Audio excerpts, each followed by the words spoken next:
আসসালামু আলাইকুম।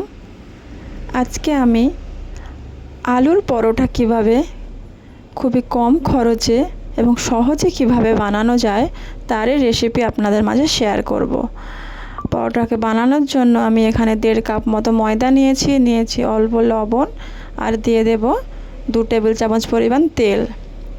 তেল আর লবণ ময়দার মধ্যে এমন সুন্দরভাবে মাখিয়ে নিতে হবে, সময় ধরে মাখিয়ে নিতে হবে।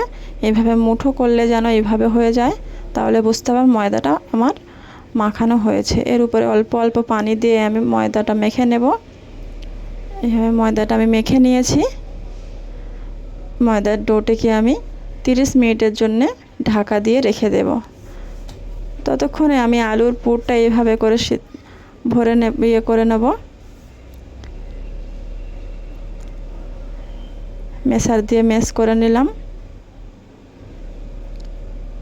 এখানে নিয়েছি আমি চাট মশলা, লবণ আর ধনিয়া পাতা, সবগুলো একসাথে মিক্স করে নিচ্ছি।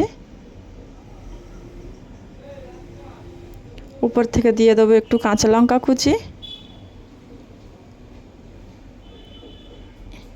এইভাবে আমি আলুর পুরটাকে গোল গোল শেপ দিয়ে বানিয়ে রেখেছি। ফিরে এসেছি আধা ঘন্টা পর। ময়দাটিকে আমি আরেকবার ভালো করে মেখে নেব।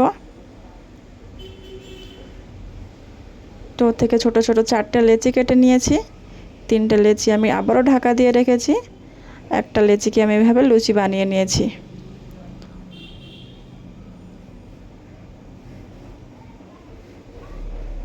লুচিটির উপরে আমি আগে থেকে বানিয়ে রাখা আলুর পুরটা দিয়ে দিলাম। এইভাবে করে ভরে নিতে হবে। খেয়াল রাখতে হবে মোড়ার সময় যেন মুখটা খুলে না যায়। মুখটা খুলে গেলে কিন্তু ভাজার সময় এটা ভালো ফুলবে না। এইভাবে করে আমি বানিয়ে নিয়েছি।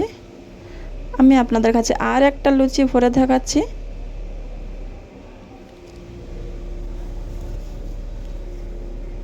এভাবে করে আলুর পুর দিয়ে উপর থেকে চিজ দিয়ে এভাবে করে মুখটা সিল করে নিতে হবে। মুখটা খুব সুন্দর করে সিল করে নিয়েছি। এইভাবে করে আমি সব পরোটাগুলো এইভাবে করে বানিয়ে নিচ্ছি।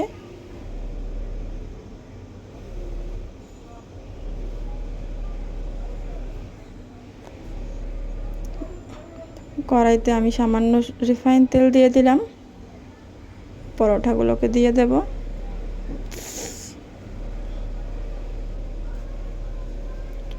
এইভাবে করে আমি উল্টিয়ে পাল্টিয়ে পরোটাগুলো ভেজে নেব।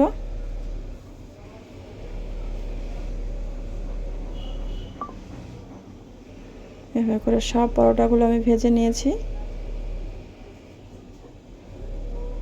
দেখুন কত সুন্দর ফুলেছে আমার পরোটাগুলো, মুচমুচে হয়েছে। ভিডিওটি ভালো লাগলে লাইক, শেয়ার, কমেন্ট করবেন এবং সাবস্ক্রাইব করতে ভুলবেন না। ধন্যবাদ।